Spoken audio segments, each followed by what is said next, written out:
जिसे हम क्रम से संख्याओं से लग्नों को जानते हैं। मेष लग्न वाले जातक कैसे होंगे?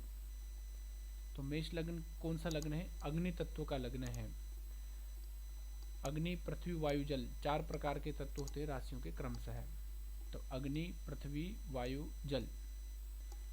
तो मेष अग्नि, वृषभ पृथ्वी, मिथुन वायु, कर्क जल। सिंह अग्नि, कन्या पृथ्वी, सिंह कन्या, तुला वायु, वृश्चिक जल। तो इसी प्रकार से अपन को अग्नि, पृथ्वी, वायु, जल के हिसाब से गणना करनी है। तो मेष लग्न जो है वो अग्नि तत्व वाला लग्न है। तो जिनकी कुंडली में भी एक राशि होगी वह व्यक्ति कैसे होंगे? स्फूर्ति वाले होंगे, है ना, आलस्य नहीं करेंगे। जिनकी जल तत्व वाली राशि रहेंगी, फ्लेक्सिबिलिटी रहेंगे, जल्दी मोटिवेट हो जाएंगे, कोई भी उनको जल्दी, जल जैसे होता है ना चलायमान, वैसे उनका चलायमान मन रहेगा, कोई भी उनको किसी प्रकार से अपनी बात को समझा सकता है। पृथ्वी तत्व वाले स्थिर रहते हैं, सहन शक्ति पृथ्वी तत्व वालों में अधिक रहती है। पृथ्वी तत्व की राशियाँ कौन कौन सी?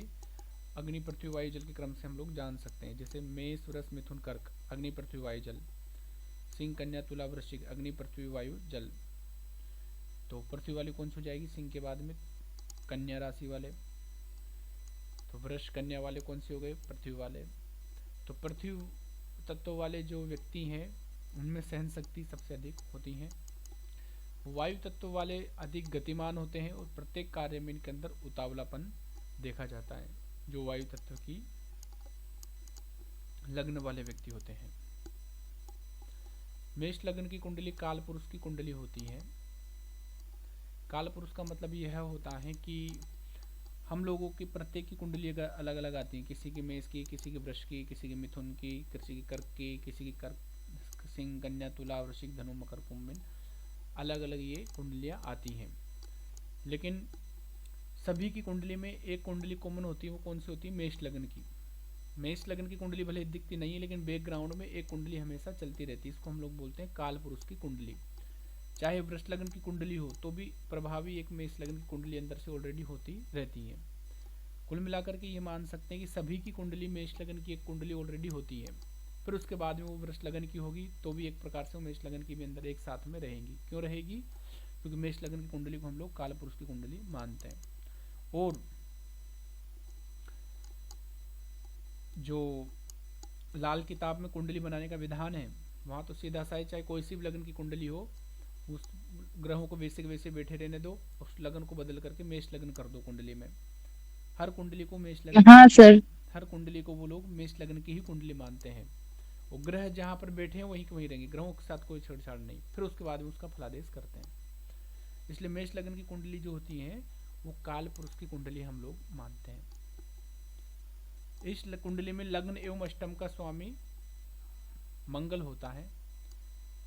यहाँ अष्टमेश शुभ होता है क्योंकि वह क्या है? कारक ग्रह होता है। अष्टम भाव का स्वामी कौन हो जाता है? मंगल।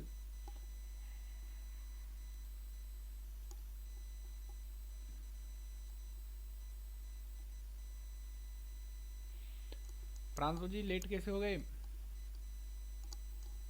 भैया जी माता जी का फोन आ गया था, थोड़ा बात करने लगे थे।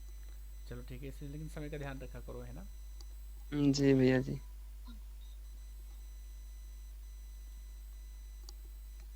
तो मंगल जो है क्या है? कारक ग्रह है। कारक ग्रह किसे कहते हैं? जो लग्न का पंचम भाव का और नवम भाव का स्वामी होता है वह ग्रह कारक ग्रह कहलाता है।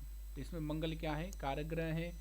और कारक ग्रह कौन सा है? सूर्य कारक ग्रह है। और नौवें भाव का स्वामी गुरु क्या है? कारक ग्रह है। इस कुंडली में शुक्र दूसरे एवं सप्तम भाव का स्वामी होने के कारण प्रबल मारक ग्रह है। इस कुंडली मारक ग्रह कौन होता है? शुक्र होता है, क्योंकि शुक्र दूसरे भाव में वृष राशि का स्वामी होता है, सप्तम भाव में तुला राशि का स्वामी होता है।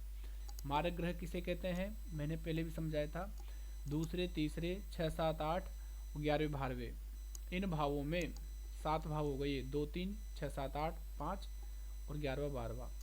इन 7 भावों में जो ग्रह 2 बार आ जाए, मतलब जिस ग्रह की राशि 2 बार आ जाए, अर्थात कोई भी ग्रह इनमें से 7 में से 2 भावों का स्वामी होगा वह मारक होगा। कौन कौन से हैं? 2 3 6 7 8 11 12, दिमाग में बिठा लीजिएगा। तो शुक्र जो है वो दूसरे और सातवें भाव को स्वामी, इसलिए इसमें क्या है? प्रबल मारक है। बुध भी प्रबल मारक है क्योंकि बुध क्या है? तीसरे और छठवें भाव का स्वामी है। छठवें भाव का स्वामी है बुध, तो बुध तो रोग भाव का भी स्वामी है। ये जिस भाव में जाएगा उस भाव के संबंधित चीजों को बीमार करेगा। शुक्र की दशा में विवाह एवं धन से संबंधित अच्छी घटनाएं भी होगी। भले ही ग्रह मारक हो लेकिन वह अपने कारकत्व को खराब नहीं करेगा। शुक्र किसका कारक ग्रह है? विवाह का, पत्नी का। तो इसकी दशा में विवाह भी होगा, पत्नी भी आएगी, लेकिन वो लड़ाई वगैरह या कुछ ऐसा कुछ करवाएगा कि वो चीज़ें कुछ समस्याएं भी उत्पन्न करेंगी। यदि शुक्र पीड़ित होगा तो नकारात्मक घटनाएं भी देगा। अब ध्यान रखिएगा, मारक ग्रह अगर पीड़ित नहीं है तो वह सामान्य रूप से फल देता है, ज़्यादा परेशान नहीं करता। लेकिन अगर पीड़ित है तो फिर वह अच्छी खतरनाक घटनाएं भी दे सकता है। मारक ग्रह ज़्यादा पीड़ित होने पर ज़्यादा तकलीफ देता है।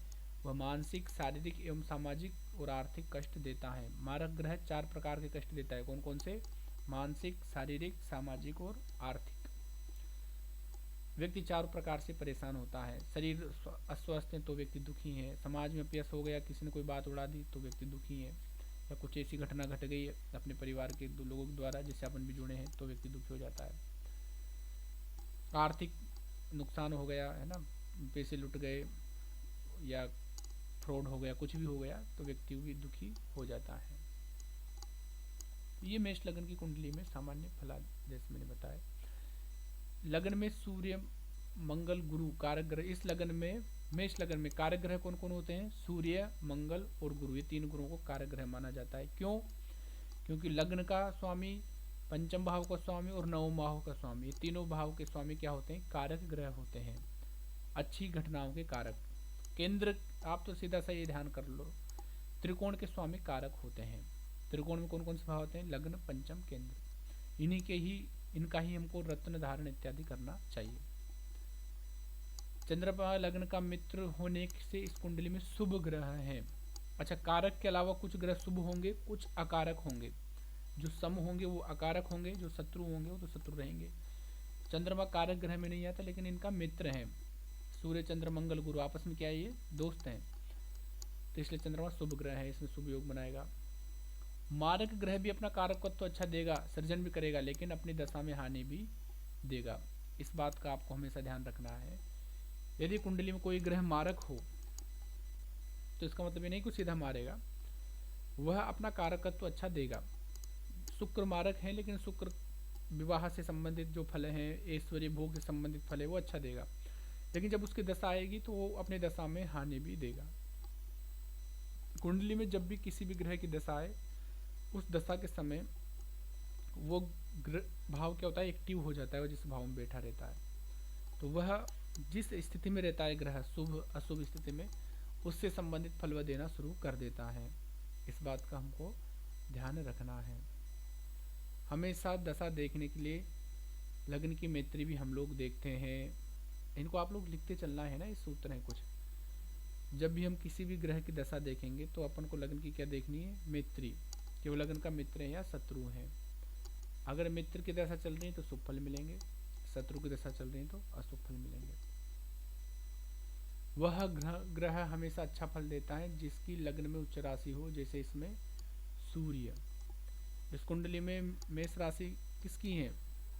मंगल की तो स्वराशि है, लेकिन सूर्य की क्या है? उच्च राशि है। इस कुंडली में सूर्य अच्छा फल देगा। मेष लग्न की कुंडली में शनि की नीच राशि है और वह पीड़ित भी होता है, इसलिए अगर मेष लग्न की किसी कुंडली है और शनि यदि लग्न में हो तो वह पीड़ित होगा, तो वह शुभ नहीं रहेगा। उपचय भाव का स्वामी यदि उपचय भाव में होता है तो अच्छा फल ही करते हैं। उपचय भाव कौन कौन से हैं? कुंडली में तीसरा, छठवा और सातवां, 10वां और 11वां, ये भाव कैसे हैं? उपचय भाव हैं। 3 6 नहीं 10, 7वां नहीं, 3 6 10 11, इन भावों को हम लोग उपचय भाव मानते हैं। इनमें अगर कोई ग्रह पीड़ित है, मतलब क्रूर ग्रह है, तो व्यक्ति से ज़्यादा मेहनत करवाएगा, ज़्यादा परिश्रम करवाएगा। 3 6 7 10 11 है, 7वां है शायद, है ना, मुझे खुद कन्फ्यूजन हो गया। 3 6 7 10 11, क्यों बताओ, सातवां भाव उपचय भाव में आता है या नहीं आता? आता है। आता है ना। आता है चाचा जी, आता है आता है। तो कौन कौन से उपचय भाव? 3, 6, 7, 6 6 7 10 11। 10 और 11, यही है। 11। ठीक है। तो यदि उपचय भाव का स्वामी उपचय भाव में तो अच्छा फल ही करते हैं। यदि नीच का है, नीच के फलों में निरंतर सप्लाई करता रहता है। कुंडली में कोई ग्रह नीच का बैठा है तो कैसे फल कर देगा? वैसे ही अशुभ फल वह देगा। इस अब आगे चलेंगे। जिसके 4 उपचय भाव में एक भी क्रूर ग्रह नहीं हो तो वह व्यक्ति संघर्ष नहीं करेगा। जैसी लाइफ है वैसे ही सेटल हो जाएगा। जिस व्यक्ति के 4 जो ये उपचय भाव हैं, 5 में से 4 में से में भी एक में भी यदि कोई क्रूर ग्रह नहीं है तो व्यक्ति क्या करेगा? संघर्ष नहीं करेगा। ज़्यादा संघर्ष नहीं करेगा। उसको देख ले दुकान पे काम करने लग गए, जो मिल गई उसी में लग जाएगा, या फिर कोई छोटी मोटी कहीं नौकरी मिल गई तो ज़्यादा लोड नहीं लेगा, बस जीवन चल रहा है, क्यों फालतू ज़्यादा उठापटक करें ऐसे व्यक्ति। लेकिन जिनके अगर उपचय भाव में कोई ग्रह होगा क्रूर ग्रह, वो व्यक्ति दिलेर होगा। दिलेर का मतलब महत्व, मतलब समझदार होगा, उसने संघर्ष को समझता होगा, तो वो सामने वाले व्यक्ति को सही रास्ता बताएगा, सहयोग करेगा। 6वें एवं तीसरे भाव में क्रूर ग्रह होना ज़्यादा बेहतर है, क्योंकि इसमें 6ठे और तीसरे भाव में क्रूर ग्रह होना ज़्यादा बेहतर है, क्योंकि इसमें व्यक्ति क्या करता है? संघर्ष करता है। और जो व्यक्ति जितना संघर्ष करता है वह व्यक्ति उतना ही निखरता है। चलो अब शुरुआत करते हैं मेष लग्न की कुंडलियों से। अच्छा आदित्य बताओ, अमित भी साथ में जुड़ा है क्या? नहीं चाचा जी, मैं तो गाँव में हूँ। अच्छा, तो अमित क्यों नहीं जुड़ा फिर आज? सारे वो लाइब्रेरी में, उसे टाइम का पता नहीं चला। अच्छा एक बार मैं उसको मैसेज करता हूँ। हाँ मैसेज करो, क्योंकि आज उसी की लग्न की कुंडली है, उसकी कुंडली में मेष लग्न है। ठीक है चाचा जी, मैं 1 सेकंड उसको बुलाता हूँ, देखो। हम्म, तो मेष लग्न की कुंडली में 1 नंबर से शुरुआत होगी। एक बात ध्यान रखना, कुंडली में चंद्रमा जिस भी राशि में बैठा रहता है वही व्यक्ति की राशि होती है, सामान्य बात ये है ना। तो मेष लग्न में व्यक्ति का स्वभाव कैसा होगा, अगर अपन इस पर थोड़ा सा विचार करें तो ये बताइए कि मंगल क्या है? मंगल एक सेनापति है। क्या है मंगल? सेनापति। सेनापति में जो गुण है वह मेष लग्न कुंडली वाले व्यक्ति के जीवन में आएंगे। अग्नि तत्व का ग्रह है तो व्यक्ति में गुस्सा खूब रहेगा, है ना, लड़ने के लिए तुरंत तत्पर हो जाएगा मेष लग्न वाला व्यक्ति। आ रहे हैं चाचा जी, वो आ रहे हैं। आ रहा है अभी? हाँ आ रहे हैं। अरे वो उनको टाइम का पता नहीं चला, वो बोल रहा था। ठीक है वो ठीक क्या है, लाइब्रेरी में है ना, जो उसको टाइम का पता नहीं कोई बात चला। नहीं। हाँ।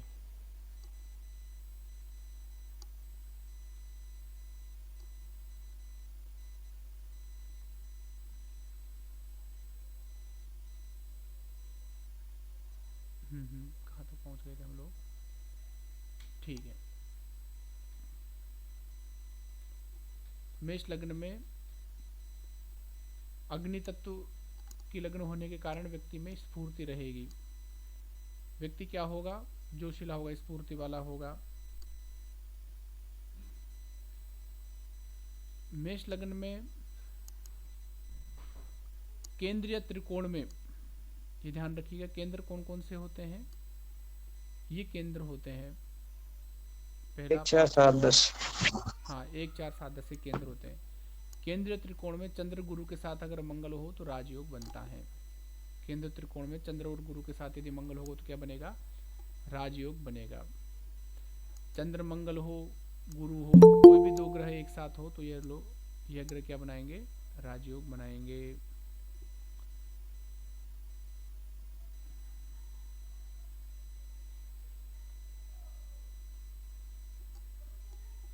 क्यों क्या समय है कक्षा का? चाचा जी वो लाइब्रेरी में शायद ही बोलेगा वो। अच्छा चलो ठीक है, कोई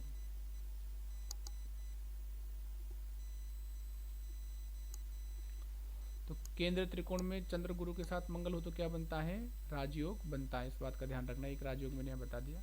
क्यों? क्योंकि ये मित्र के स्वामी हैं, लगन के स्वामी यदि केंद्र त्रिकोण में एक साथ कहीं भी आएंगे, उच्च राशि में हो चाहे स्वराशि में, तो राजयोग बनाएंगे। गुरु का तो पंच महापुरुष राजयोग में से एक राजयोग बन ही जाएगा। चंद्र गुरु साथ में होंगे तो गजकेसरी योग बनेगा, है ना। चंद्र और गुरु कहीं भी साथ में गजकेसरी योग बनाते, केंद्र में होगा तो विशेष बनेगा, क्योंकि लगन के मित्र हैं तो यह राजयोग ज्यादा प्रभावी होगा।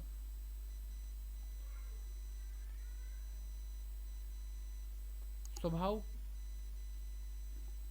यह जो मेष लगन की कुंडली है, इन व्यक्तियों का भाग्योदय कब होता है? 6वें वर्ष में, 22वें वर्ष में, 28वें वर्ष में तथा 36वें वर्ष में विशेष होता है।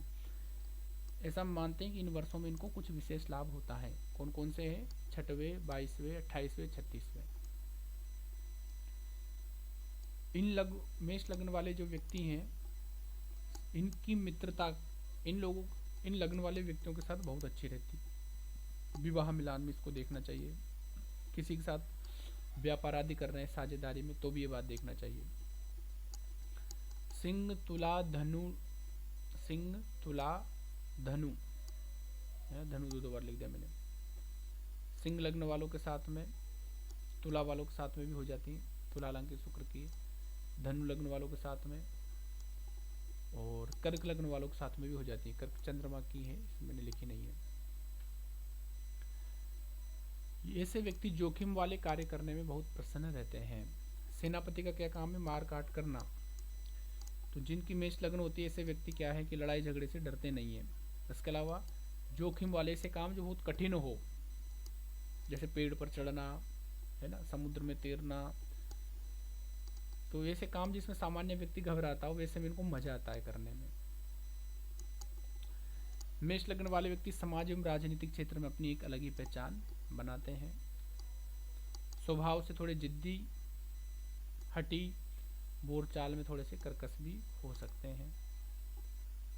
शरारती, उपद्रवी, हठी, क्रोधी, निर्भय, चंचल, कुछ अहंकार, घमंडी, अत्यंत साहसी, परिश्रमी, अभिलाषी।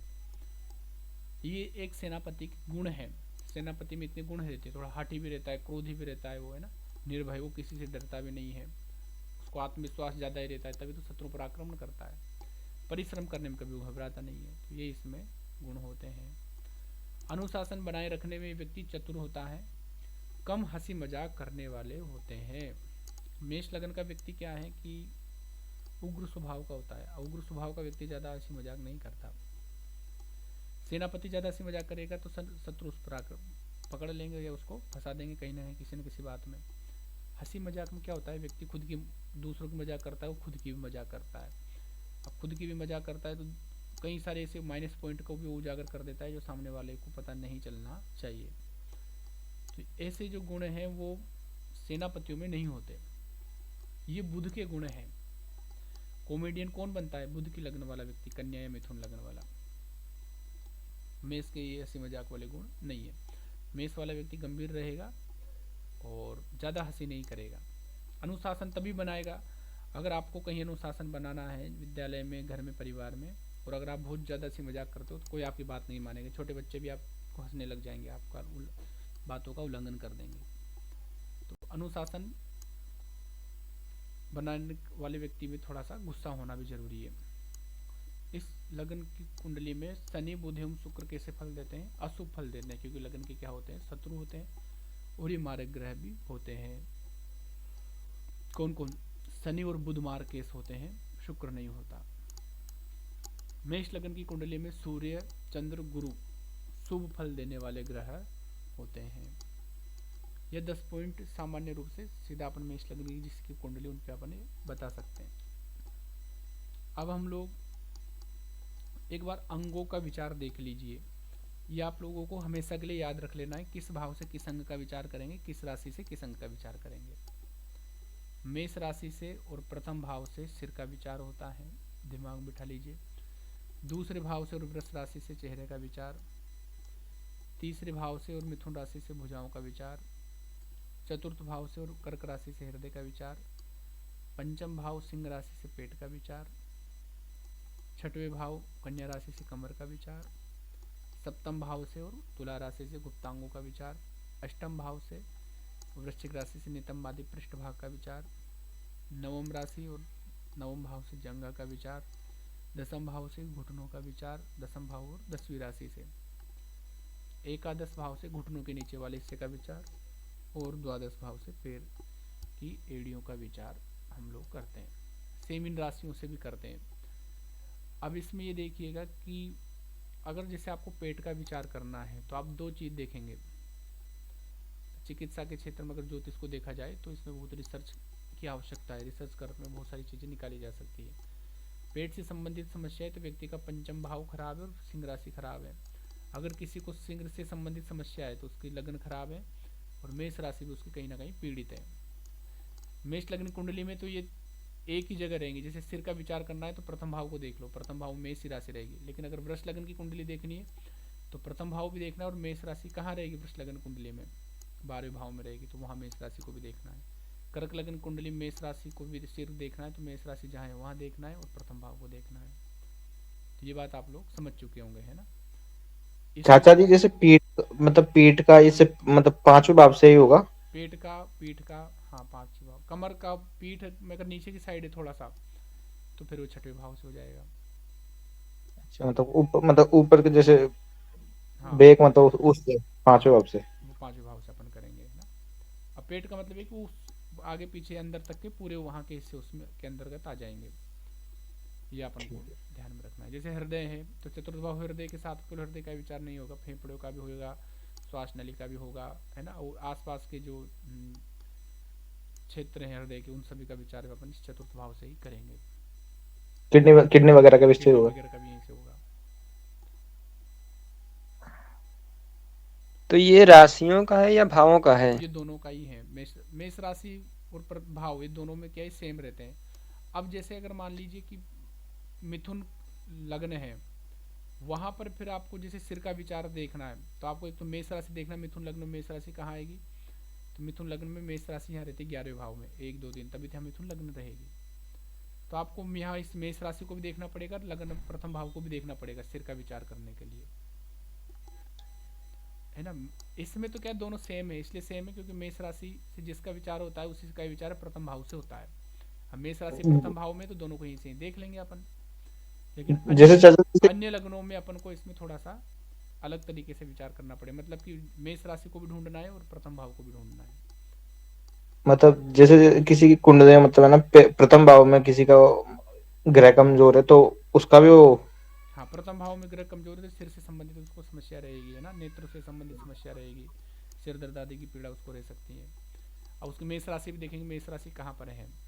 अगर मेष राशि लग्न में ही है तो मेष राशि भी उसकी क्या है गड़बड़ है, फिर और ज़्यादा समस्या रहेगी। अगर मान लो मेष राशि दसम भाव में आ रही है और मेष राशि इसमें कोई अच्छा ग्रह है तो सिर की आदि समस्या खत्म कर देगा। क्योंकि अब राशि जो है, राशि और भाव दोनों से अंगों का विचार किया जाता है। तो राशि में थोड़ी अच्छी हो रही है, भाव थोड़ा खराब हो रहा है तो उस अंग में आदि जो समस्या है वो कम हो जाएगी। तो इसका मतलब जैसे अगर हमने इसका मोती धारण कर दे तो। अब ये अपन आप बाद में विचार करेंगे। बिल्कुल इतना सा जितना मैंने पढ़ाया ना उतना सा देखो, बाकी जब मैं इसको फलादेश पढ़ाऊंगा ग्रहों के उसमें पूरी चीज़ पढ़ाऊंगा, किसका धारण करना है किसका नहीं करना है। ये एक अपने आप में बहुत बड़ा विषय है। अब ये क्योंकि कैसे मेरे ना। समझ में आ गया आप लोगों को? हाँ हाँ। ठीक है, अब इसको लिखो, प्रश्न मन में आ रहा है उनको लिख लो आप लोग, है ना, फिर अपन उन पर डिस्कस कर लेंगे। मेष लग्न में सूर्य का फलादेश देखेंगे। मेष लग्न में सूर्य, अगर लग्न में सूर्य आ जाता है तो सबसे अच्छा इसको अपन मानते हैं मेष लग्न में। क्यों अच्छा मानते हैं? क्योंकि सूर्य मेष राशि में क्या होता है उच्च का होता है। कैसा होता है यह? उच्च का। और उच्च का जो ग्रह होता है वो सबसे प्रबल ग्रह अपन माना जाता है। तो मेष राशि में सूर्य यहाँ सबसे प्रबल होने के कारण सबसे अच्छा फल देगा। ठीक है, तो सूर्य क्या है? राजा है। अच्छा ये चीज़ आप लोग ट्रिक जिस तरीके से मैं समझा रहा हूँ ना उस ट्रिक से आप इसको याद करना, नहीं तो आप लोग भूल जाओगे इसे। सूर्य क्या है? राजा है। मंगल क्या है? सेनापति है। राजा और सेनापति दोनों ही साथ में बैठे हैं और किसके घर में बैठे हैं? सेनापति के भाव में बैठा है और राजा उस भाव को सबसे अच्छा मानता है, उच्च का मानता है। दोनों बहुत ज़्यादा प्रसन्न है। जिसके मेष लग्न में मेष का सूर्य है वह व्यक्ति बहुत ज़्यादा, अगर मान लो यहाँ मंगल भी है तो इसमें व्यक्ति ऐसा व्यक्ति बहुत ज़्यादा क्रोधी और बहुत ज़्यादा अपने आप में स्वाभिमानी व्यक्ति होता है, समाज में बड़ा नेता या कुछ ऐसा बनता है। हालांकि उसका वैवाहिक जीवन थोड़ा सा डिस्टर्ब हो जाता है क्योंकि वो क्रूर, मतलब उसके अंदर क्रूरता कुछ ज़्यादा ही रहती है, अनुशासन वाली चीज़ें। सप्तम भाव क्या, थोड़ा भावना वाला भाव है, प्रेम संबंधों में क्रूरता नहीं, भावना ही चलती हैं। तो ऐसे व्यक्ति क्या करते हैं, पत्नी इत्यादि से जो है प्रेम प्रसंग अच्छे से नहीं बना पाते, जिसका मंगल और सूर्य एक साथ हो। इसलिए लग्न में मंगल को अपन मंगली दोष मान लेते हैं, क्योंकि मंगल क्या है, उग्रता का ग्रह है, और जहाँ उग्रता नहीं हो वहाँ भी उग्रता दिखाता है, तो मामला गड़बड़ हो जाता है। तो लग्न में सूर्य रहने से व्यक्ति का दबदबा रहता है, व्यक्ति कहीं भी अपना अच्छे से अनुशासन बात मान लेता है, अनुशासन बना लेते हैं। और अगर सूर्य व्यक्ति का गड़बड़ है, मंगल की जगह सूर्य अगर 7वें भाव में आ रहा है तो व्यक्ति वहाँ पर क्या होता है, कमजोर पड़ जाता है। दूसरे भाव में भी सूर्य अच्छा फल देता है। दूसरे भाव में हालांकि राशि किसकी है, शुक्र की है, और शुक्र सूर्य का शत्रु होता है, लेकिन सूर्य जो है इस भाव में फिर भी अच्छा फल देता है, क्योंकि वो मानता है कि धन जो इत्यादि चीज़ें हैं वो व्यक्ति को प्राप्त होनी चाहिए। हाँ, क्रूर ग्रह जो है वो सजीव पक्ष में कुछ नुकसान यहाँ पर कर देता है, परिवार में थोड़ा सा उसको अनुशासन आदि बनाने के कारण लोगों से उपेक्षित वो व्यक्ति हो जाता है।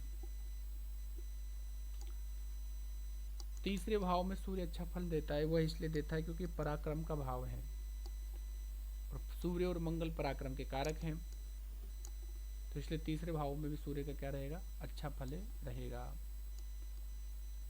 चतुर्थ भाव में मिला जुला फल देता है। क्यों मिला जुला फल देगा, क्योंकि घर परिवार में अग्नि तत्व वाला ग्रह आ जाता है सूर्य, और चतुर्थ भाव में राशि कौन सी, कर्क राशि। तो जल तत्व की राशि में जब अग्नि तत्व का ग्रह आएगा तो क्या होगा, परिवार में थोड़ा सा गर्माहट लाएगा, तो परिवार में गर्माहट आती है, आपस में लड़ाई झगड़ा होगा। तो इसलिए चतुर्थ भाव का मेष लग्न में जो सूर्य है वो कुछ जो फल है वो कम कर देगा, है ना।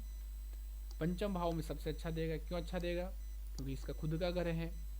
पंचम भाव में कौन सी राशि, सिंह राशि, सिंह सूर्य की स्वयं की राशि होती है, इसलिए इसमें सूर्य अच्छा फल देता है। छठवें भाव में मध्यम फल देगा। इसमें दो प्रकार की बात का ध्यान में रखना है जो मैंने इधर लिखी है। क्रूर ग्रह सजीव पक्ष का नुकसान तो करता है लेकिन निर्जीव पक्ष का लाभ देता है, ठीक है। शुभ ग्रह सजीव निर्जीव दोनों का लाभ देते हैं। शनि कैसा ग्रह है, क्रूर ग्रह है ये। कैसा ग्रह है ये, क्रूर। तो ये क्या करेगा, सब छठवें भाव में शत्रुहंता योग बना देगा। शत्रु, वो ऐसे व्यक्ति शत्रुओं पर बहुत जल्दी विजय पा लेंगे, शत्रु उनसे ज़्यादा जीत नहीं पाएंगे। लेकिन छठवें भाव रोग का भी है। रोग किसमें होते हैं, शरीर में। तो कमर दर्द से संबंधित है ना, शरीर के मध्यम हिस्से से संबंधित कोई ना कोई समस्या हो जाएगी, कोई नस दर्द कर रही है, कुछ हो रहा है, आंतों में कोई समस्या व्यक्ति को हो सकती है, तो रोग भी ये यहाँ पर दे सकता है, इसलिए हमने यहाँ पर इसका मध्यम फल लिखा है।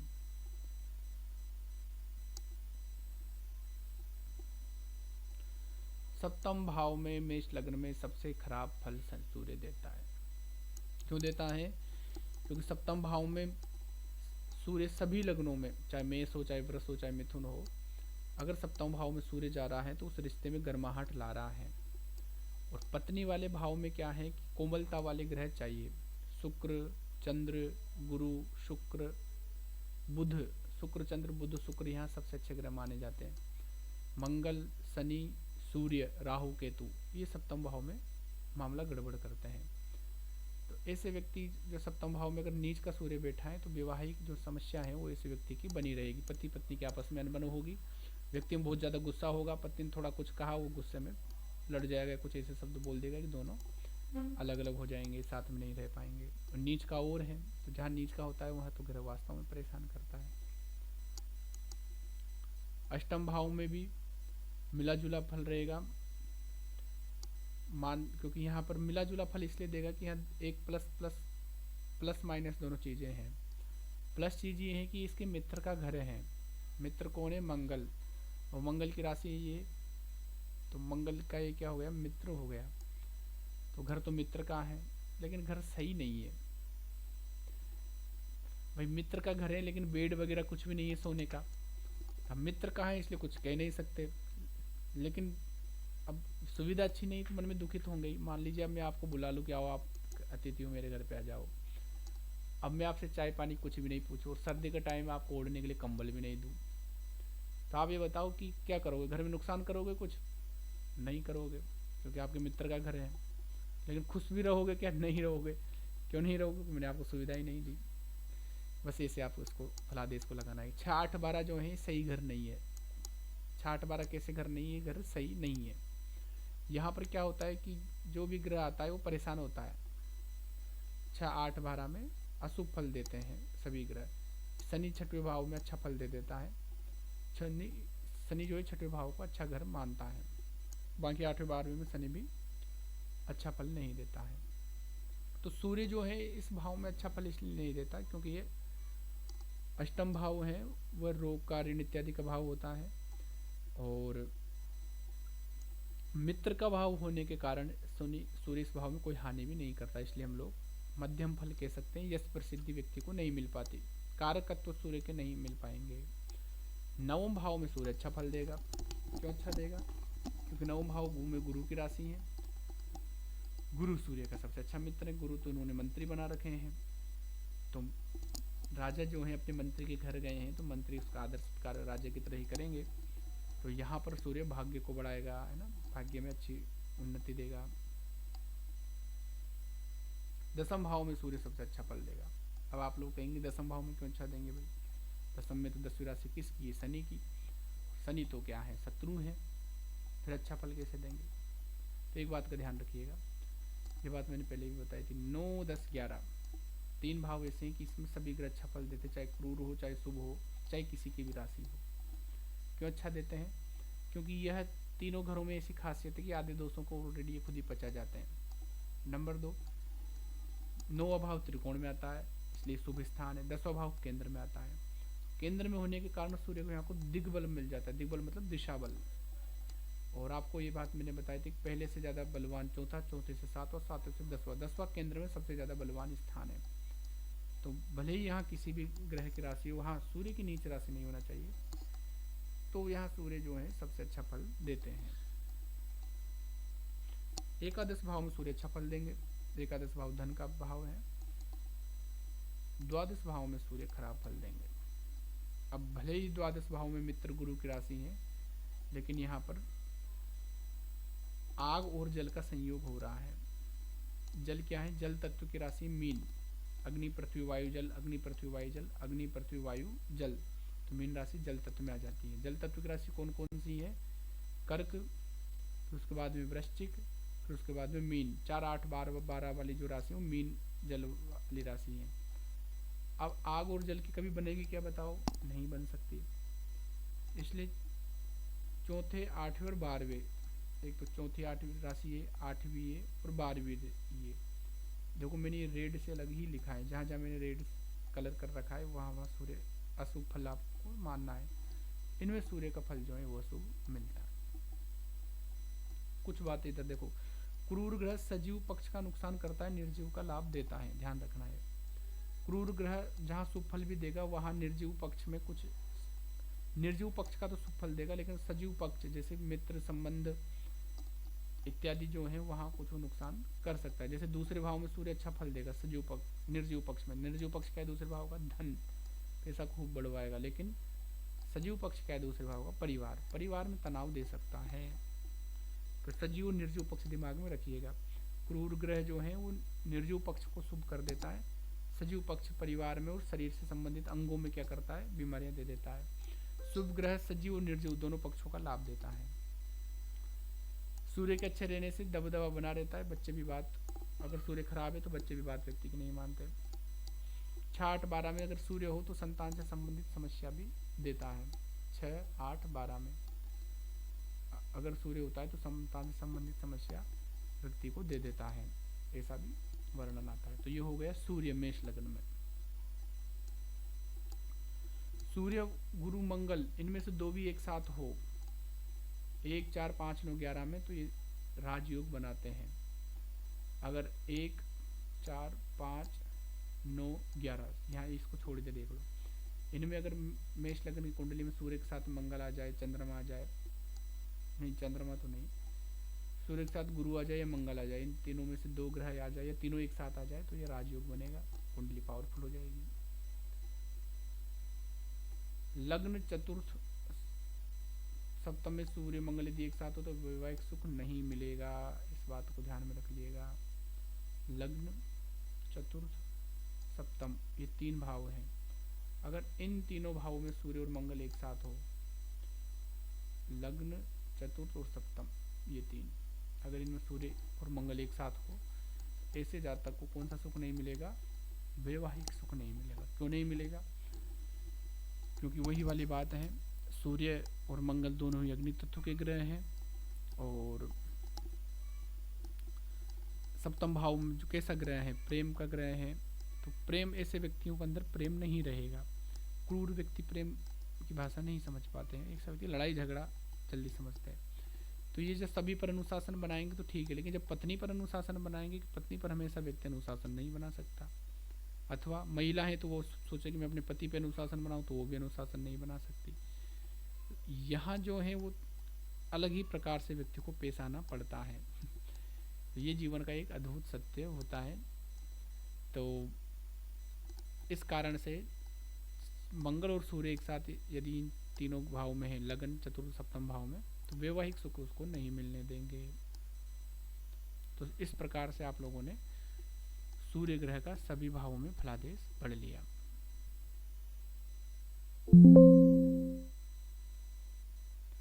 अब हम लोग पढ़ेंगे चंद्र का सभी भाव में फलादेश। कौन कौन है क्लास में एक बार देख तो लें। आदित्य जी, अमित, प्रांशु, पूर्णिमा, गोपाल चले गए? चलो ठीक है। अब आप लोग चंद्रमा का देखिए। सर 8वें भाव में सूर्य का प्रभाव क्या बताया था, एक बार फिर से रिपीट कर दीजिए। 8वें भाव में सूर्य का प्रभाव, 8वें भाव में सूर्य का जो है मिला जुला प्रभाव रहेगा। मिला जुलने का मतलब ये कि ना अच्छा ना बुरा। मेष लग्न में ये मान यश प्रसिद्धि व्यक्ति को ज़्यादा नहीं मिल पाती, लेकिन ये है कि नुकसान इस भाव में ये ज़्यादा नहीं करता है। नुकसान इसलिए नहीं करता इस भाव में क्योंकि यहाँ पर उसके मित्र की राशि है, किसकी? मंगल की। तो ये है कि इस भाव में इसका मिला जुला फल माना गया है। मध्यम फल अपन कह सकते हैं सूर्य से और 8वें भाव से विचारणीय विषयों में। अब चंद्रमा का फल देखिए आप लोग सभी भावों में।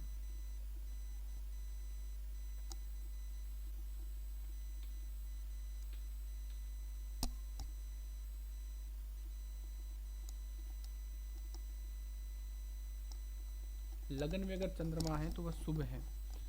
क्यों शुभ है? क्योंकि लगन में मंगल की राशि है।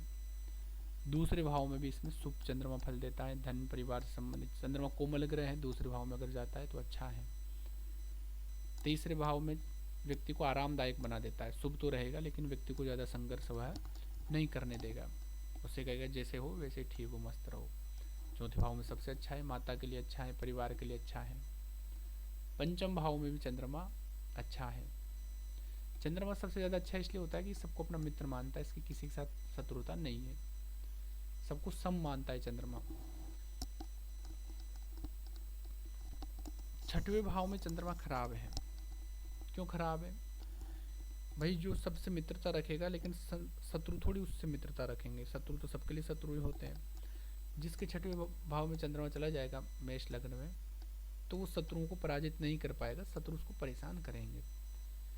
इसलिए छठवें भाव में शनि, सूर्य, मंगल इनको बहुत अच्छा माना गया है। ऐसे व्यक्तियों को शत्रु परेशान नहीं करते बल्कि शत्रु डरते हैं कि कब पीट दे।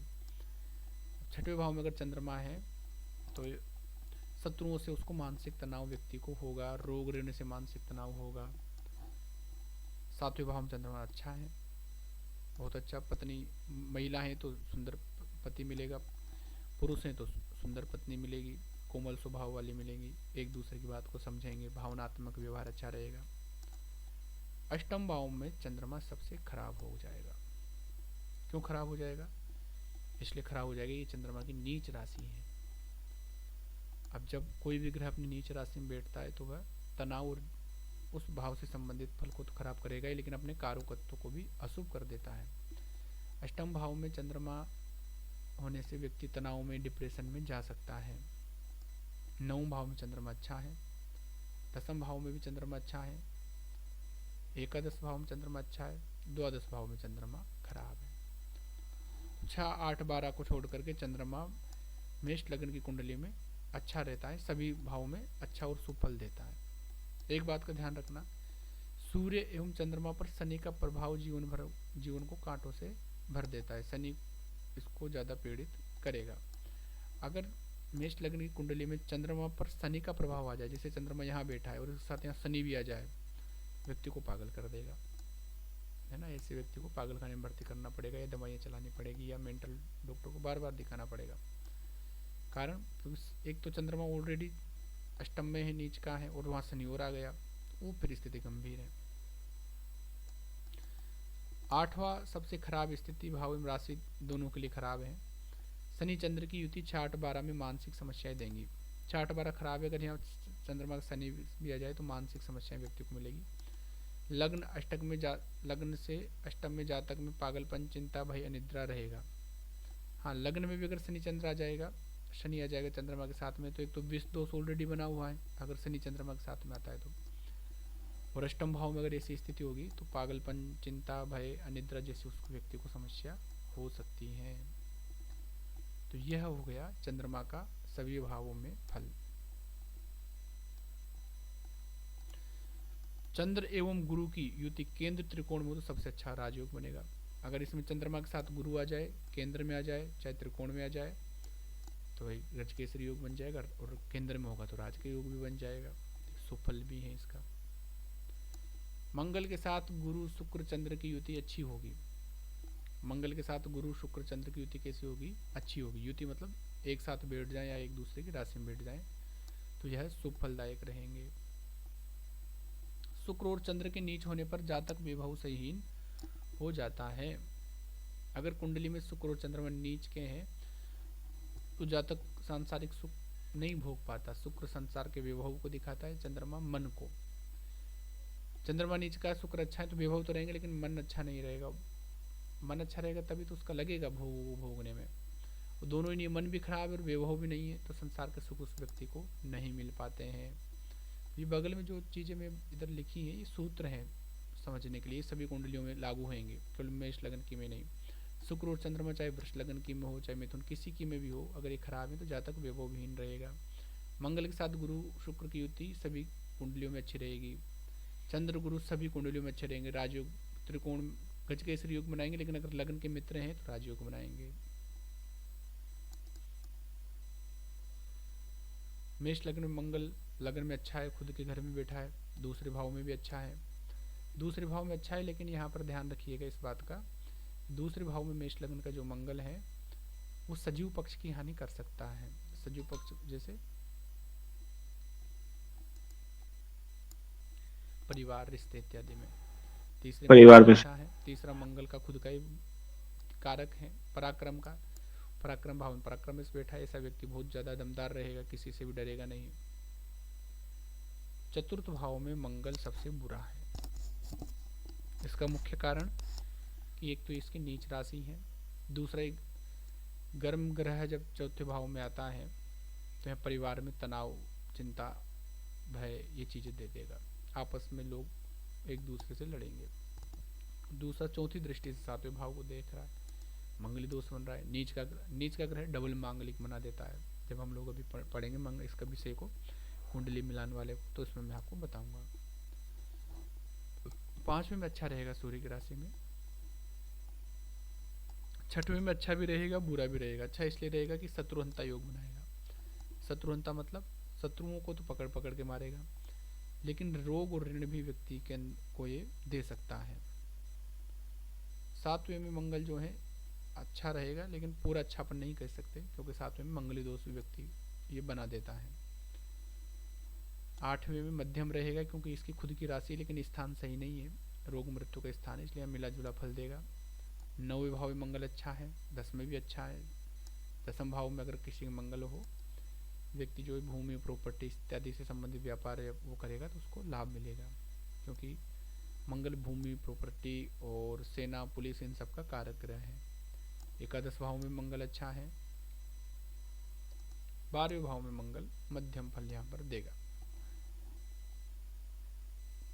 मंगल 3, 6, 5, 9 में सबसे अच्छा रहेगा, ये बात दिमाग में बिठाना है। कौन कौन से? 3, 6 में शत्रुओं के लिए सबसे अच्छा, 9 में सबसे अच्छा भाग्य के लिए। चौथे में सबसे बुरा है नीच का होने के कारण। अगर इसमें गुरु साथ में आ जाए तो गुरु उच्च का मंगल नीच का, तो इसका नीच भग्न हो जाएगा, तो वो थोड़ा अच्छा हो सकता है। अथवा शनि तथा चंद्र के शुभ होते हुए केंद्र में होने पर नीच भंग राज भी हो सकता है। अगर चंद्रमा भी शुभ हो जाए, उच्च का चंद्रमा आ जाए, यहाँ चंद्रमा आ जाए, या केंद्र में चंद्रमा कहीं भी बैठ जाए, शनि भी अगर यहाँ पर बैठ जाए स्वराशि में, तो भी इसका नीच भंग हो सकता है। चंद्रमा से नीच भंग इसलिए होगा कि चंद्रमा इस राशि का स्वामी है। शनि से नीच भंग इसलिए होगा क्योंकि मंगल 4 में नीच का होता है तो 10 में उच्च का होता है, तो इसकी उच्च राशि का जो स्वामी है वो भी अगर अच्छा रहेगा तो भी इसका नीच भंग कर देंगे। नीच भंग के 2-3 चीज़ें मैंने बताई थी। तो नीच भंग में ये है कि ये इसका नीचत्व तो नहीं जाएगा, नीच का ये फल देगा, लेकिन राजयोग ये बना देंगे तो व्यक्ति बाद में उभर जाएगा बहुत अच्छे तरीके से। 12वें भाव में मंगल चंद्र गुरु होने से विदेश योग बनता है, इस बात का ध्यान रखना है। 12वें भाव में अगर मंगल चंद्र और गुरु हैं, विदेश योग बनेगा। अब हम देखते हैं बुध को। अगर लग्न में बुध है और अगर वो पीड़ित हैं तो बुध खराब फल देता है मेष लग्न में। क्यों? क्योंकि बुध जो है 6वें भाव का स्वामी, कर्ज का भाव का, रोग का भाव का स्वामी जब लग्न में आता है तो व्यक्ति को बीमार करेगा, है ना। बीमारी से व्यक्ति कोई ना कोई परेशानी रहेगा। दूसरे भाव में भी बुध सही फल नहीं देता है। क्यों? ऋण रोग। अच्छा, ये बुध अब कौन आया? सूर्य चंद्र मंगल तो आपस में मित्र थे, बुध अभी इनका विपक्षी वाला ग्रह आ गया, शत्रु वाला। कांग्रेसों के लिए बीजेपी वाला व्यक्ति मान लो, या बीजेपी वालों के लिए कोई कांग्रेस का व्यक्ति आ गया, तो वो वैसे ही अशुभ है, तो बुध को ये लोग शत्रु मानते हैं। अब बुध 6वें भाव का स्वामी और है, तो 6वें भाव मतलब ऋण रोग शत्रु का स्वामी है। अच्छा, ऋण रोग शत्रुओं का स्वामी अपने घर में आएगा खुद के व्यक्ति के ऊपर ही, तो ये व्यक्ति को बीमार करेगा। दूसरे भाव में आएगा तो कर्ज की समस्या देगा, है ना, क्योंकि कर्ज का स्वामी धन में आ रहा है तो ऐसे व्यक्ति खर्च बहुत ज़्यादा करेगा। तीसरे भाव में बुध शुभ है, क्योंकि तीसरा उसका स्वयं का ही भाव है, कन्या मिथुन और बुध है। चौथे भाव में भी यहाँ शुभ नहीं माना गया। कर्ज का मालिक अगर चौथे भाव में बैठेगा तो यहाँ व्यक्ति को कर्ज लोन कुछ ना कुछ ऐसा काम करके जीवन चलाना पड़ेगा, उसको फ्री होने नहीं देगा। पंचम भाव में बुध जो है मध्यम फल देता है, सामान्य में इसको शुभ कह सकते हैं। 6वें भाव में बुध जो है वो शुभ है। शुभ इसलिए है क्योंकि ये कन्या राशि, और कन्या राशि का स्वामी इसी में जब आ जाता है तो यहाँ पर एक हम लोगों ने राजयोग पढ़ा था, 6-8-12 के स्वामी अगर 6-8-12 में हो तो विपरीत राजयोग बन जाता है। कौन कौन सा विपरीत राजयोग थे वो? सरल, 3 राजयोग हम लोगों ने यहाँ पर पढ़े थे, तो एक उसमें से 6वें भाव में राजयोग यहाँ पर बन जाएगा। सरल, विमल, एक और था, याद है आप लोगों को? हसवी। तो सरल, विमल और हसे कौन सा था?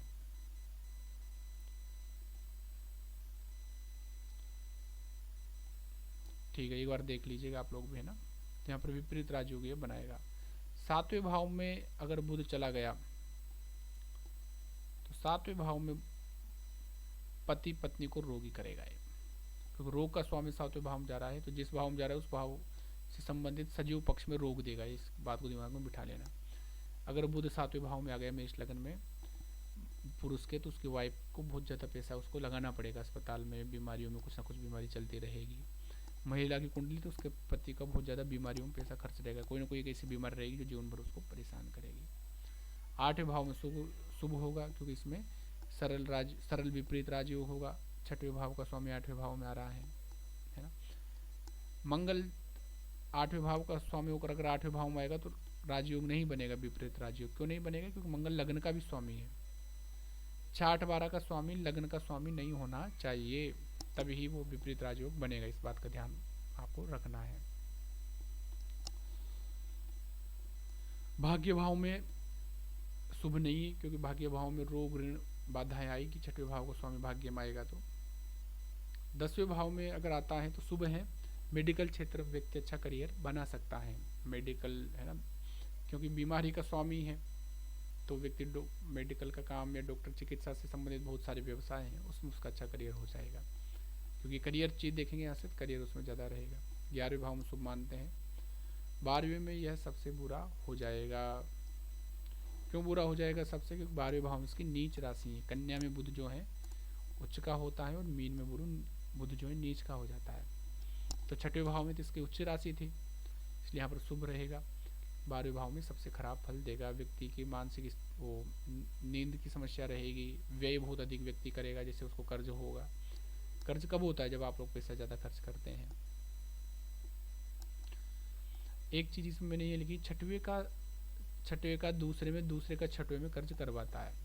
6वें भाव का स्वामी अगर दूसरे भाव में आ जाए या दूसरे भाव का स्वामी 6वें में चला जाए तो कर्ज करवाएगा। ये हर लगन पे लागू होगी। ये कुछ सूत्र इनको दिमाग में बिठाए रखिएगा। पैसे वाला अगर धन के यहाँ पर चला जाए, यहाँ का अगर यहाँ पर आ जाएगा तो व्यक्ति कर्ज बहुत अधिक करेगा। बुध की दशा एवं अंतर दशा में तीसरा और 6ठा भाव सक्रिय हो जाएगा। अब ये बुध के लिए नहीं, सभी ग्रहों की जब दशा अंतर दशा आती है वह ग्रह जिस भाव में बैठा होता है वह क्या होता है? एक्टिव हो जाता है। इसको ऐसे समझिए कि जन्म के समय तो आपको एक वो फल मिल गया जो ग्रहों ने आपको शरीर को बनाया, आपको जिस घर परिस्थिति में भेजा है, ठीक है। लेकिन अब ये जो 12 भाव इनसे संबंधित फल कब मिलेंगे? इन सभी भावों के जो स्वामी हैं उन स्वामियों की जब दशांतर दशा आएगी तब वह भाव एक्टिव होगा और वह स्वामी, वह ग्रह जिस भाव में बैठा है उससे संबंधित फल देगा। अब आपके अगर वो लग्न का मारक ग्रह है तो वो वैसा फल देगा, कारक ग्रह है तो वो वैसा फल देगा। बुध और शनि इसमें मारक हैं तो वो थोड़ा वैसा ही वाला फल देंगे। तो बुध की दशा में क्या हो सकता है? शत्रुओं से झगड़ा, मानसिक तनाव जैसे हालत उत्पन्न ये करता है। इसका फल क्या है? दान। बुध का वैसे व्यक्ति को दान कर देना चाहिए। लगन का बुध सिर से जुड़ी समस्या अथवा चर्म रोग से जुड़ी समस्या व्यक्ति को दे सकता है ऐसे में। नंबर 2, दूसरे भाव में कर्ज से जुड़ी समस्या एवं कुटुंब तथा वाणी का दोष व्यक्ति को अंदर हो सकता है। ये हमने बुध का फलादेश पढ़ लिया। अब हम पढ़ेंगे मेष लग्न में गुरु का फलादेश।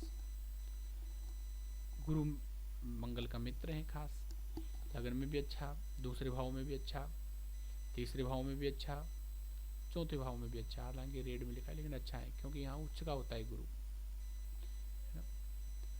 चौथे भाव में गुरु का बहुत अच्छा फल रहेगा। उच्च का गुरु चौथे भाव में बैठेगा तो धन, संपत्ति, वाहन, सुख सभी मिलेगा। पंचम भाव में भी अच्छा, 6वां भाव में भी सबसे अच्छा। क्यों अच्छा? क्योंकि देखो यहाँ से जो है 12वीं राशि इसकी यहाँ है, तो 6-8-12 के स्वामी यदि 6-8-12 में किसी में भी हो तो विपरीत राजयोग बनाएंगे। तो यहाँ मीन राशि का गुरु 6वें भाव में आ रहा है तो विपरीत राजयोग बना रहा है। क्यों? क्योंकि ये मीन राशि इसके 12वें भाव में थी। 7वें भाव में गुरु अच्छा है।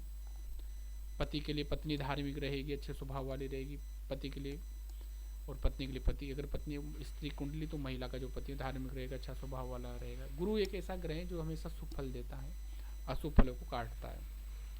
8वें भाव में आ गया तो विपरीत राजयोग बनाएगा। क्यों? क्योंकि 12वें का स्वामी 8वें में आ रहा है तो अच्छा है। 9वें भाव में अच्छा है, गुरु भाग्य का कारक है। 5 और 9वें का तो गुरु कारक ही है, भाग्य और पुत्र और धन का। तो 2, 5, 9 इनका गुरु कारक ग्रह होता है। इनसे जिन चीज़ों का विचार होता है वही सब विचार गुरु अकेले से होता है, इसलिए गुरु को इसमें कारक मानते हैं। 10वें में गुरु शुभ है, दिग्बली यहाँ पर बल और मिल जाएगा इसको। शनि को गुरु शत्रु मानता भी नहीं तो उसके एक प्रकार से अच्छी राशि है। 11वें में गुरु शुभ रहेगा। 12वें में गुरु भी अच्छा है। 12वें में गुरु क्यों अच्छा है? तो गुरु की खुद की राशि यहाँ पर होती है और अपनी ही राशि में गुरु 6-8-12 में कोई अगर इन्हीं भाव का स्वामी बैठता है तो वो विपरीत राजयोग बनाएगा। तो मेष लग्न में 6-8-12 में गुरु विपरीत राजयोग बनाता है, इस बात को दिमाग में रखना है आप लोगों को।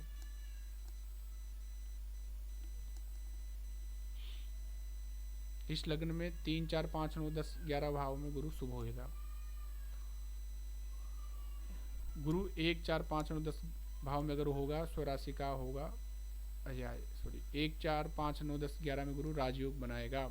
लग्न में होगा तो भी राजयोग, चौथे भाव में भी राजयोग, पांचवें में भी अच्छा, क्योंकि केंद्र का स्वामी यहाँ पर आ गया, और 9वें भाव में भी और 10वें भाव में यदि इन पे आता है तो गुरु एक राजयोग के बराबर फल देगा। शुक्र को देख लीजिए मेष लग्न की कुंडली में।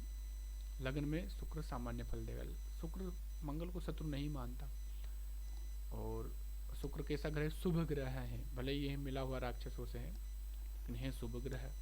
व्यक्ति आकर्षक रहेगा, सुंदर रहेगा, लोगों को जल्दी आकर्षित कर लेगा, है ना। चेहरा लुभावना रहेगा, वाणी मीठी रहेगी। मंगल क्रूरता देता है, उसकी क्रूरता को आदि कम कर देगा। ये अपने ऊपर व्यक्ति पैसे खर्च करेगा सौंदर्य प्रसाधनों में। दूसरे भाव में भी शुक्र शुभ रहेगा। तीसरे भाव में भी शुक्र, दूसरे भाव में सूर्य शुक्र इसलिए रहेगा उसकी खुद की राशि है, और शुक्र कारक किसका है? धन वैभव का। धन भाव में वैभव आएगा। तीसरे भाव में भी शुक्र शुभ रहेगा, चतुर्थ में भी शुभ है, पंचम में सामान्य शुभ शुक्र को मानेंगे, क्योंकि सूर्य के साथ में थोड़ा सा शुक्र सूर्य की राशि में कुछ कम फल देता है। छठवें भाव में शुक्र को सबसे खराब यहाँ पर फल माना गया है। क्यों यहाँ पर खराब फल देगा शुक्र छठवें भाव में? क्योंकि शुक्र किसका कारक है? शुक्र कारक है पत्नी का, ऐश्वर्य का, प्रेम का। छठवां भाव किसका कारक है? ऋण का, रोग का, शत्रुओं का। शुक्र कैसा ग्रह है? क्रूर ग्रह नहीं है। छाठ 12 में क्रूर ग्रह शुभ फल देते, इस बात का ध्यान रखना। क्योंकि ये छाठ 12 जो भाव है ना, ये साधारण भाव नहीं है। इनको दिमाग में इस तरीके से रखिएगा कि ये पाकिस्तान के भाव हैं और ये भारत है। तो पाकिस्तान में कोई अच्छा व्यक्ति जाएगा तो उसको तो उधर के लोग पकड़ के पीटेंगे, लेकिन वहाँ गनमैन जाएगा तो वो निपटाएगा, है ना। समझाने के लिए कह रहा हूँ। बाकी 6-8-12 भी आपके अपने ही भाव होते हैं, इनसे शुभ चीज़ें भी कहीं देखी जाती हैं। देखो 12वें भाव को तो विदेश भाव कहते हैं, ऑलरेडी विदेश की यात्रा करवाता है। तो शुभ ग्रह इनमें ज़्यादा अच्छा फल नहीं दे पाता है, क्रूर ग्रह सही रहता है। तो छठवें भाव में सबसे खराब शुक्र को यहाँ पर माना गया है। दूसरा कारण ये है कि छठवें भाव में सूर्य इसलिए खराब होता है मेष लग्न में कि उसकी नीची राशि है। शुक्र मीन का उच्च का रहता है और कन्या में नीच का रहता है। तो नीच का राशि जब नीच का शुक्र होकर के अगर छठवें भाव में आ जाएगा तो ये क्या करेगा? धन का नाश करेगा, सबसे पहले जीवन साथी का नाश करेगा, सच्चा प्रेम व्यक्ति को नहीं मिलेगा, गुप्त रोग होंगे, वैवाहिक जीवन में बहुत ज़्यादा कलह रहेगी। तो मेष लग्न में छठवें भाव को यदि शुक्र है तो उसका उपचार सबसे पहले करना चाहिए। 7वें भाव में शुक्र सबसे अच्छा है, उसकी राशि, उसी का घर, उसी का कारक, बहुत सुंदर जोड़ी बनेगी। 8वें भाव में शुक्र यहाँ खराब हो जाएगा, उसका फल जो है वो खराब रहेगा। 9वें भाव में सबसे अच्छा है। अब आप कहेंगे 9वां तो गुरु का है। ध्यान रखिए, गुरु शुक्र के घर में ज़्यादा शुभ नहीं होता, लेकिन शुक्र गुरु के घर में ज़्यादा शुभ होता है। इसको ऐसे समझिए आप लोग कि जैसे कोई व्यक्ति क्या करता है कि थोड़ी सा चमक धमक में भी रहता है और मतलब कि कहीं भी खाता पीता है, ऐश्वर्यशाली जीवन भोगता है, अध्यात्म से कम जुड़ा रहता है, लेकिन उससे कहो चलो सत्संग में बैठ जाओ तो वो आपकी बात मान के सत्संग में बैठ जाएगा। उससे तो सत्संग में बैठने से उसको कोई नुकसान नहीं होगा। लेकिन कोई ऐसा जीव है, व्यक्ति है जो बिल्कुल सफ़ेद कपड़े पहन कर रहता है ना, और पूर्ण नियमों का पालन करता है, कहीं भी उठता बैठता नहीं है, हर जगह नियम देखता है। अब उससे आप कहो कि चलो तुम ऐसा करो, इसमें शहर में कोई होते ना पार्टियां वगैरह होती रात में, चलो तुम इससे पार्टियों में चलो, ये दारू वारू वगैरह ले लो, तो वो नहीं लेगा बिल्कुल भी। बस यही गुरु और शुक्र में अंतर है। गुरु जो है शुक्र के घर में नहीं जा पाएगा, क्योंकि वहाँ क्या है, भौतिकता नहीं है। गुरु आध्यात्मिक ग्रह है। गुरु को केतु का घर अच्छा लगता है। केतु क्या है? मोक्ष वाला ग्रह है। तो गुरु केतु से प्रसन्न रहता है, शनि से भी प्रसन्न रहता है। इसलिए रहता है कि शनि दंड देता है नियमों बदमाशी करने वालों को। सूर्य से भी गुरु प्रसन्न है, सूर्य अनुशासन रखता है। मंगल से भी प्रसन्न है, क्योंकि मंगल युद्ध इत्यादि में सही तरीके से काम करवाता है। शुक्र से गुरु इसलिए प्रसन्न नहीं कि शुक्र का काम है वैभव और इसका काम है अध्यात्म। तो गुरु देखता है कि शुक्र माया में फंसाता है, और मैं कैसा है? अध्यात्मवादी ग्रह। गुरु शुक्र के घर में, शुक्र की राशि में जाता है तो ज़्यादा शुभ नहीं फल दे पाता। शुक्र की राशि कौन कौन सी? वृष और तुला। लेकिन शुक्र गुरु के घर में अच्छा फल देता है। शुक्र गुरु को अपना शत्रु नहीं मानता। शुक्र मानता है कि देवताओं के गुरु हैं और ये बहुत अच्छे हैं, इनके लिए होना भी चाहिए। और शुक्र ने ही राजा बलि को सलाह दी थी कि तुम अपने गुरु, जैसे देवताओं ने गुरु की सेवा की वैसे तुम भी ब्राह्मण इत्यादि का स्वागत सम्मान करो और उनके आशीर्वाद से यज्ञ करो। तब जाकर के उन्होंने देवताओं पर विजय प्राप्त करी थी। तो यहाँ पर अगर शुक्र भाग्य भाव में आ जाता है मेष लग्न में तो वह शुभ फलदायक होता है। 10वें भाव में भी सामान्य शुभ रहता है, शुभ ही मानेंगे क्योंकि इसके मित्र की राशि। 11वें भाव में शुक्र शुभ है। 12वें भाव में मिला जुला फल इसलिए होता है क्योंकि धन भाव का स्वामी जब बे भाव में आएगा, धन का स्वामी बे भाव में आएगा, तिजोरी वाला व्यक्ति खर्च वाले स्थान में बैठ जाएगा तो पूरी तिजोरी खाली करेगा, सीधी सी बात है।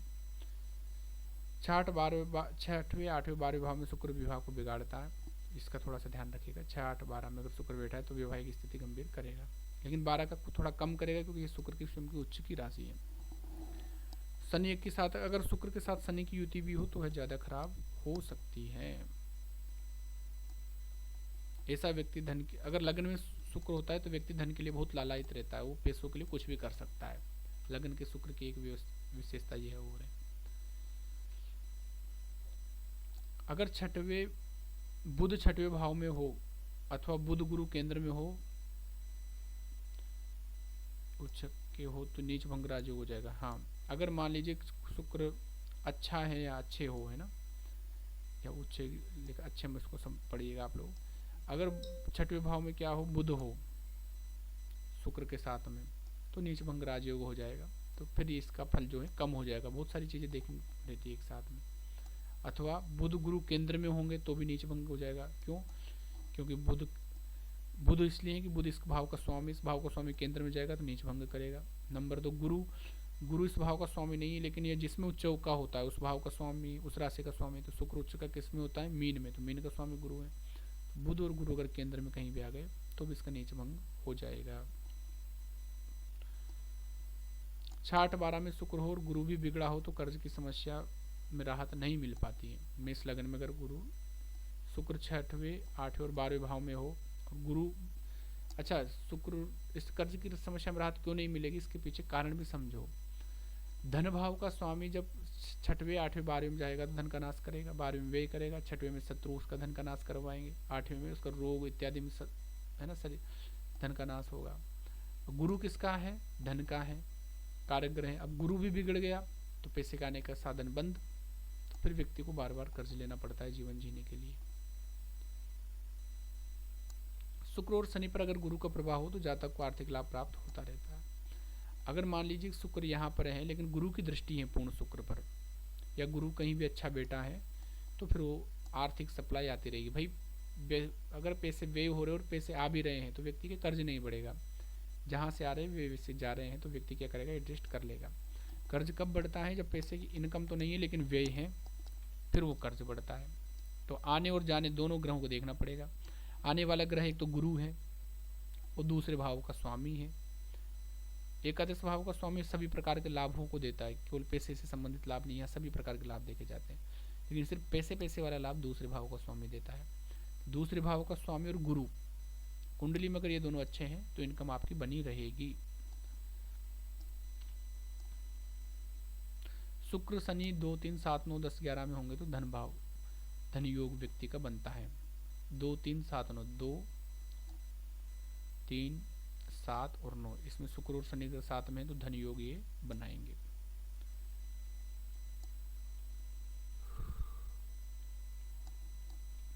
शनि का फल देख लीजिए। मेष लग्न में शनि, मेष लग्न में अगर लग्न में ही शनि आ जाएगा तो सबसे खराब फल देगा। क्यों? क्योंकि शनि की नीच की राशि है। अब शनि नीच की राशि होकर लग्न में बैठ गया तो सिर एवं आंखों में दिक्कत देगा, सिर पे जल्दी चश्मा लगेगा व्यक्ति के।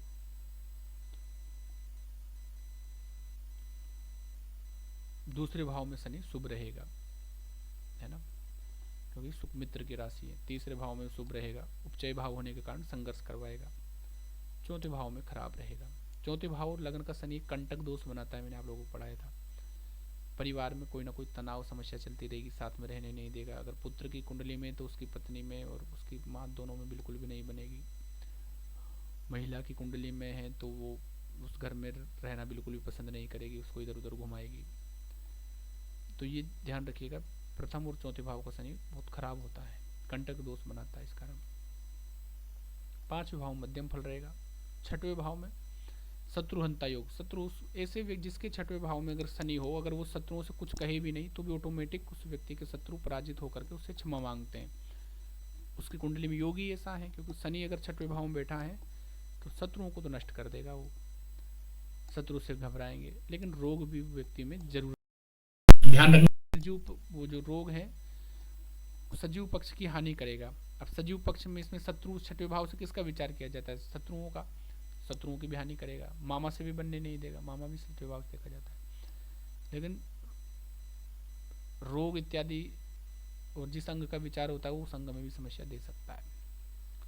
सातवें भाव में शनि रहता है तो सामान्य शुभ हम इसको माने, क्योंकि मित्र की राशि में, लेकिन पत्नी से कुछ संबंध खराब कर सकता है। अच्छा, सातवें भाव में शनि उच्च का होता है, ध्यान रखिएगा। सातवें भाव में यहाँ शनि उच्च का है तो यहाँ राजयोग बना देगा। ये पंचहंस महापुरुष राजयोग में आप लोगों ने पढ़ा होगा। षष्ठ नामक का जो राजयोग है वो कौन बनाता है? शनि बनाता है ना। मंगल मालव्य गुरुहंस, मंगल मालव्य बुध भद्र गुरुहंस, और मंगल बनाता है रोचक, बुध बनाता है भद्र, गुरु बनाता है हंस, शुक्र बनाता है मालव्य और शनि बनाता है कौन सा? षष्ठ नामक राजयोग।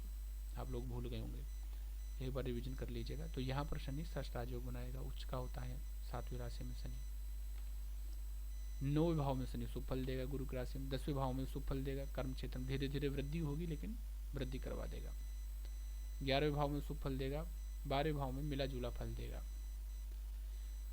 मेष लगन में प्रथम भाव में शनि होने पर यदि मंगल 1 4 7 10 में हो अथवा शुक्र 1 4 7 10 में हो तो नीच राजयोग, नीच भंग राजयोग बनता है। अब ये ध्यान रखना, अगर मान लो किसी के मेष लग्न की कुंडली है और अगर उसके 1 4 7 10 भाव में मंगल हो तो मेष का लग्नेश अगर इनमें हो जाएगा तो नीच भंग कर देगा, अथवा शुक्र इनमें हो जाएगा, क्योंकि शनि उच्च का किस में होगा? फिर शुक्र में।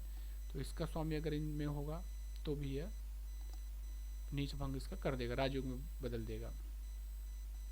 राहु को देख लीजिए भाई, राहु भोग भौतिकता का ग्रह है। पहली बात तो ये एक्सीलेटर का काम करता है, जिस ग्रह के साथ बैठता है उसकी शक्ति को बढ़ाता है, इसलिए कोई ना कोई दोष भी बढ़ा देता है। नीच राशि कौन सी इसकी? उच्च राशि वृष, नीच राशि वृश्चिक। राहु बुध की राशि 6वीं और 12वीं में शुभ माना जाता है। राहु एवं केतु संबंधित कुछ विचारणीय विषय ये हैं। 3 6 10 11 में सभी लग्नों में शुभ फल देंगे राहु और केतु। 3 6 10 11 उपचय भावों में। अन्य में भी यदि लग्न के मित्र होंगे तो अच्छा फल देंगे। राहु केतु 2 8 12 में खराब ही फल देंगे। 2 8 12 यदि लग्न के मित्र होंगे थोड़ा कम खराब दे देंगे, लेकिन 2 8 12 में खराब फल देते हैं। लग्न में राहु का मध्यम फल रहेगा, दूसरे में खराब फल रहेगा, मैंने शुभ लिख दिया।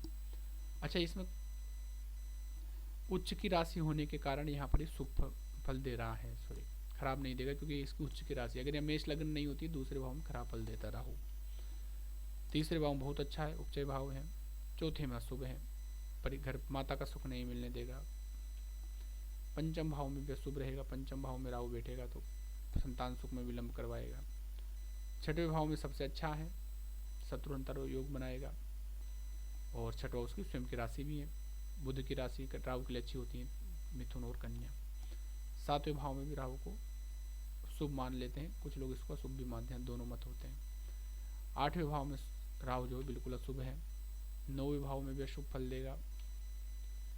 गुरु की राशि में राहु अशुभ फल देगा, इस बात को दिमाग में बिठा लेना। गुरु की राशि कौन कौन सी? मीन और धनु। एकादश भाव में अच्छा है, 12वें भाव में सबसे ज्यादा खराब है, और 8वें भाव में और 12वें भाव में सबसे अधिक खराब इसलिए है कि ये तो इसकी नीच की राशि है। देखिए उच्च की राशि कौन सी? वृष की। नीच की कौन सी? वृश्चिक। थोड़ा सा उसमें अशुभ मैं आता हूँ आपकी बात पे, आप 2 मिनट और रुकिए, कोई एक बार कंप्लीट कर लेते हैं।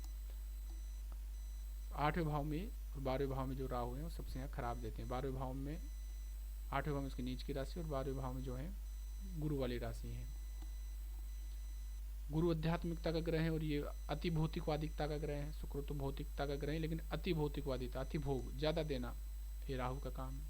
इसलिए राहु की गुरु की राशियों से बिल्कुल नहीं बनती। केतु की बनती है लेकिन केतु की बुध की राशियों से नहीं बनती। केतु वैराग्य और मोक्ष का ग्रह है। उच्च राशि वृश्चिक, नीच राशि वृष। लग्न में केतु अशुभ होगा मेष राशि में। केतु लगभग सभी में अशुभ है, कुछ ग्रहों को छोड़ करके देखिए आप लोग। तीसरे में शुभ है क्यों उपचय भाव में केतु शुभ रहेगा। चौथे में अशुभ, पांचवें में अशुभ, छठवें में शुभ रहेगा क्योंकि उपचय भाव है। सातवें में भी अशुभ रहेगा। आठवें में अशुभ, सबसे खराब केतु को मानते हैं। हालांकि इसकी उच्च की राशि लेकिन फिर भी इसको यहाँ खराब माना जाता है। 9वें में भी अशुभ, 10वें में भी अशुभ, 11वें में शुभ, 12वें में अशुभ। तो केतु जो ग्रह है वो इनमें अशुभ फल देगा। किन किन में? सभी में। केवल शुभ किस में दे रहा है? उपचय भाव में, तीसरे में, छठवें में और 11वें भाव में, इनमें केतु शुभ फल देगा।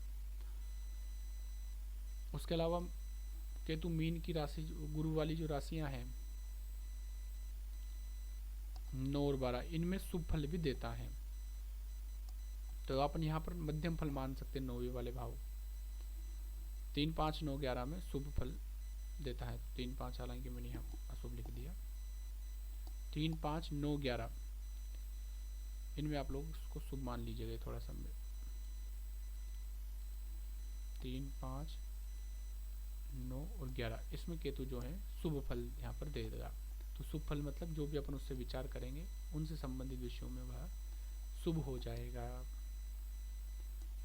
हाँ आदित्य, अब देखो आज कितना बड़ा विश्लेषण हो गया आप लोगों के सामने। आप ग्रहों की बहुत सारी बातें समझ गए। और मेष लग्न वाली, अब आप लोगों में से अमित की तो मेष लग्न की कुंडली है ही, तो अमित को तो अपने पूरा फलादेश पता चल गया कौन कौन से ग्रह शुभ है कौन कौन से अशुभ है।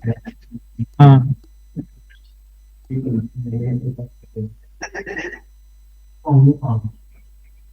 हाँ अब पूछिए आदित्य, कुछ पूछ रहे थे आप? नहीं तो चले गए थे वो राहु 4th हाउस में अशुभ था ना जो